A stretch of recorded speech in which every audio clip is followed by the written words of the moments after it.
দেশে জ্বালানি তেলের তীব্র সংকট ও গ্যাস স্বল্পতায় থমকে গেছে জনজীবন। দেশজুড়ে পাম্পগুলোতে তেল না পেয়ে চরম ভোগান্তিতে পড়েছে চালক ও কৃষকরা। পরিস্থিতির সুযোগ নিয়ে অসাধু ব্যবসায়ীরা মেতেছে অবৈধ মজুদে।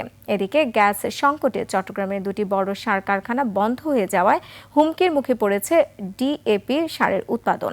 প্রতিনিধিদের তথ্য ও ভিডিওতে আরও জানাচ্ছেন ইউসুফ হাসান নাইম।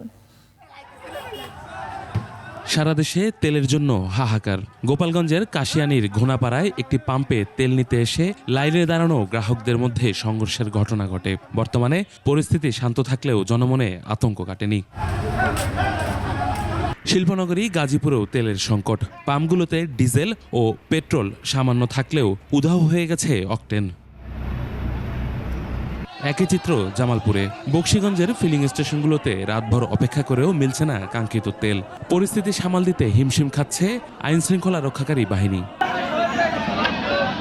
রংপুরে তেলের সংকট ভয়াবহ আকার ধারণ করেছে। প্রশাসনের সঠিক সমন্বয় না থাকায় 5 থেকে 7 ঘন্টা দাঁড়িয়ে থেকেও শূন্য হাতে ফিরছে গ্রাহকরা। মাদারীপুরের কালকিনিতে গ্রাহকদের অভিযোগ, ঘন্টার পর ঘন্টা দাঁড়িয়েও মাত্র 300 টাকার বেশি তেল পাওয়া যাচ্ছে না। গাইবান্ধাতেও ভোর থেকে মধ্যরাত পর্যন্ত সিরিয়াল দিয়েও মিলছে না জ্বালানি।